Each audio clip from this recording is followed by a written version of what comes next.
क्या होगा? ये चिंता उन माँ बाप को हमेशा सताती है जिनका बच्चा मानसिक रूप से विकलांग है। उन माँ बाप को हमेशा ये चिंता रहती है कि उनके जाने के बाद उन बच्चों की देखभाल कौन करेगा, उन बच्चों के दैनिक कार्यों को पूरा करने के लिए कौन आगे आएगा।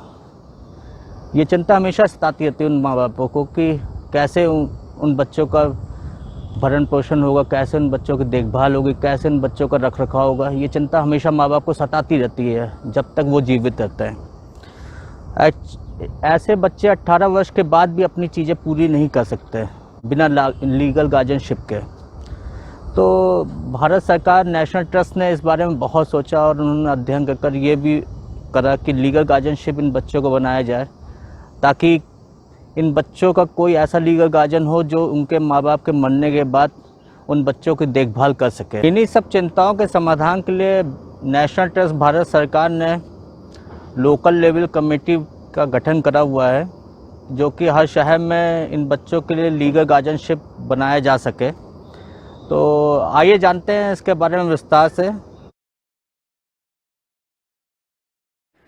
नमस्कार। Sampada parents and guardian association of mentally challenge persons Bachhrawa district Raebareli Uttar Pradesh से मैं दिशा सक्सेना आज आपके समक्ष लीगल गार्जियनशिप के बारे में कुछ महत्वपूर्ण जानकारियां लेकर आई हूँ। जैसे लीगल गार्जियनशिप है क्या, आखिर इससे क्या लाभ है दिव्यांगजनों के लिए, कौन इस लीगल गार्जियनशिप के लिए आवेदन कर सकता है तथा हमें कहाँ जाकर इसके लिए आवेदन करना होगा, तथा इसके आवेदन के लिए कौन से ज़रूरी दस्तावेज़ या डॉक्यूमेंट्स हैं जिनकी हमें आवश्यकता पड़ेगी। तो सबसे पहले जब हम बात करते हैं लीगल गार्जियनशिप की, तो सबसे पहला नाम जो हमारे दिमाग में आता है वो है नेशनल ट्रस्ट का। जी हाँ, नेशनल ट्रस्ट की स्थापना ministry of social justice and empowerment government of India ने की थी, जिसमें नेशनल ट्रस्ट एक्ट 1999 के तहत नेशनल ट्रस्ट को स्थापित करने के दो मूल उद्देश्य थे, जिसमें से पहला उद्देश्य था लीगल ड्यूटीज़। इसके तहत दिव्यांगजनों को सरकारी तौर पर सुरक्षित करना था। दूसरा मूल उद्देश्य था वो था वेलफेयर ड्यूटीज़, जिसके अंतर्गत नेशनल ट्रस्ट ने विभिन्न स्कीमें लागू करी और उन विभिन्न स्कीमों से उन्होंने दिव्यांगजनों को प्रोत्साहित किया, उन्हें उनकी ज़रूरतों की ट्रेनिंग तथा सामानों मुहैया कराए गए तथा हमेशा ये कोशिश करी गई कि कैसे दिव्यांगजनों को मुख्य धारा से जोड़ा जा सके। नेशनल ट्रस्ट के इन्हीं मूल्यों पर विभिन्न पंजीकृत संस्थाएं हैं जो कार्यरत हैं तथा विभिन्न लोकल लेवल कमेटी मेंबर्स अपने विभिन्न डिस्ट्रिक्ट से इसको मॉनिटर कर रहे हैं। नेशनल ट्रस्ट के अंतर्गत 4 विकलांगताओं को सम्मिलित किया गया है, जो इस प्रकार हैं। पहली विकलांगता है मेंटल डिसेबिलिटी, दूसरी है ऑटिज्म, तीसरी है सेरेब्रल पॉलिसी और चौथी है मल्टीपल डिसेबिलिटीज़। इन्हीं 4 विकलांगताओं से ग्रसित व्यक्ति के लिए लीगल गार्जियनशिप का प्रावधान उपलब्ध है। तो आइए अब जानते हैं कि लीगल गार्जियनशिप आखिर में है क्या चीज़। जैसे कि आप सभी जानते हैं कि यदि कोई छोटा बच्चा होता है तो उसके माता पिता ही मूल रूप से उसके लीगल गार्जियनशिप या नेचुरल गार्जियन कहलाए जाते हैं, जिसका तात्पर्य ये होता है कि वो अपने बच्चे की देखरेख करेंगे तथा कानूनी तौर पर उसकी जगह पर स्वयं निर्णय लेंगे। परंतु हमारे संविधान के अनुसार यदि बच्चा 18 वर्ष के ऊपर हो जाता है तो माँ बाप उसकी देखरेख तो कर सकते हैं, परंतु कानूनी तौर पर उसके निर्णय नहीं ले सकते। उसी प्रकार यदि हम बात करें दिव्यांगजनों की, तो दिव्यांगजन जो मेंटली डिसेबल्ड हैं या मल्टीपल डिसेबिलिटी से ग्रसित हैं, ऐसे दिव्यांगजनों के लिए जब वो 18 वर्ष के ऊपर हो जाते हैं उसके बाद भी वो स्वतंत्र रूप से अपने कानूनी कार्यों में निर्णय लेने के लिए सक्षम नहीं होते। उन्हें एक सहायक की ज़रूरत पड़ती है, जिसमें उनके खुद के माता पिता लीगल गार्जियन बनकर उनका साथ दे सकते हैं या उनके कोई संबंधी उनके लीगल गार्जियन बन सकते हैं। जो खुद में सक्षम हो और दिव्यांग बच्चे की देखरेख तथा उसकी संपत्ति का ध्यान रख सके। लीगल गार्जियनशिप 2 प्रकार से दी जा सकती है। पहली तो होती है लीगल गार्जियनशिप ऑफ पर्सन, यानी जिसमें हम सिर्फ दिव्यांग जनों की देख रेख की जिम्मेदारी ही किसी एक इंसान को मुहैया कराते हैं। दूसरी होती है legal guardianship of person and property. इसमें दिव्यांग जन की देख रेख से लेकर उसकी प्रॉपर्टी से रिलेटेड जो भी कानूनी निर्णय लेने होते हैं वो सब एक लीगल गार्जियन ले सकता है। अब आते हैं क्यों ये इतनी महत्वपूर्ण है। आखिर लीगल गार्जियनशिप होने के बाद ऐसे कौन से लाभ हैं जो दिव्यांग जनों को मिलेंगे। तो उसमें सबसे बड़ा लाभ है कि हम दिव्यांग जनों को पहली चीज़ कानूनी तौर पर सुरक्षित कर रहे हैं कि उनकी जगह पर कोई है जो उनके लिए सही निर्णय ले सकता है। दूसरी चीज़, यदि उनके खुद के पेरेंट्स कोई कंसेशन के लिए अप्लाई करना चाहते हैं तो उसके लिए भी उनका लीगल गार्जियनशिप होना बहुत ज़रूरी है।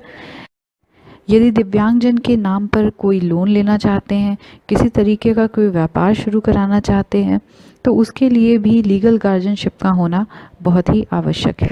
लीगल गार्जियनशिप सुनिश्चित होने के बाद दिव्यांगजन अपना अकाउंट बैंक में खुलवा सकते हैं तथा अपने माता पिता की पेंशन के लिए आवेदन कर सकते हैं। यदि सरकार द्वारा चलाई गई इस स्कीम का लाभ उठाना चाहते हैं तो भी उन्हें एक लीगल गार्जियन की आवश्यकता पड़ती है। यदि हमारे दिव्यांगजन किसी दुर्घटनावश किसी कानूनी कार्यवाही में इन्वॉल्व हो जाते हैं तो ऐसे समय में भी उनकी कानूनी कार्यों को करने के लिए एक लीगल गार्जियन की आवश्यकता पड़ती है। इसके लिए कौन आवेदन करने के लिए योग्य है?